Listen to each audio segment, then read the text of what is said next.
Alright, this first question, number 7, is probably one of the harder ones of the packet, just with like the amount of math that we have to do.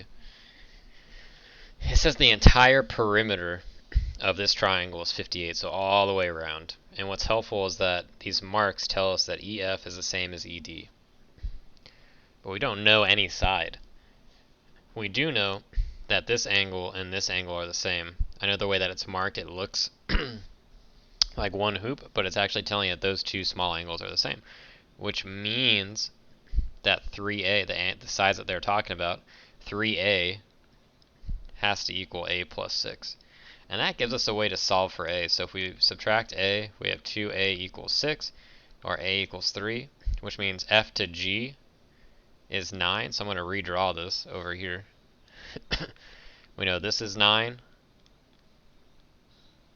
And we know this is 9, and we know these two things are the same. So now we can actually like solve the problem, because we don't know what these two sides are. We can call them x, but we know that the whole perimeter, x plus 9 plus 9 plus x, has to equal 58. So 2x plus 18 equals 58, or x equals, and if you subtract 18, divide by 2, you get x equals 20. So what is D? What is EG? Oops, we didn't have to solve these, so hold on. Now we know that this is 20. This is 20. They want us to find this middle line. One of the questions is, what is DF, this length? DF would be 18. EG is this bottom of this triangle here. So, oops, let me redraw it. So, looks like EG is that line that's bisecting it. So you got 20, and you're asking you to find x. That's EG. So this would be x squared plus 9 squared equals 20 squared. So x squared plus 81 equals 400. Subtract 81, 319. Square root that. And you get 17.9. Number 8 is a pretty good review, and I'm not going to be able to like draw a whole bunch of stuff for all of these. I can just give you the answers. But on Khan Academy, whatever page this is, 11, I attached videos for all of these things, so you can maybe get a refresher of what they are. EG in this triangle right here, EG is a median. A median starts from a point and cuts the other side in half. You know that these two, the 3A and the A plus 6, are the same. It's an angle bisector because this angle is the same as this one, which means it cuts angle E in half. It's an altitude because it starts from a vertex, a point, and then makes a 90-degree angle. It's a perpendicular bisector because it cuts a side in half and it makes a 90-degree angle, and the thing is a line segment. Number 9 is super interesting.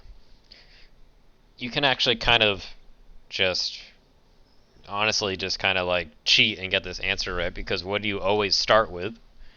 Given. So it's asking you to reorder these in the correct way for whenever you would do a proof. Well, you would start with the given, which means, look, that's part 3, B or C, so you can get rid of this and get rid of this. What do you always end a proof with? What you're actually trying to prove. The goal is to prove AB is congruent to CB. So AB is congruent. You'd end with this piece right here, so 4. So your answer is B.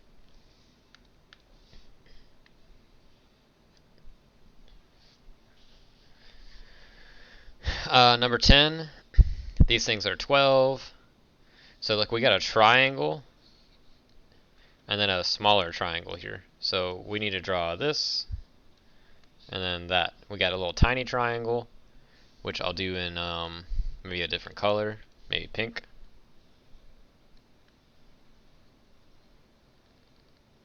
Then we got that giant one in green.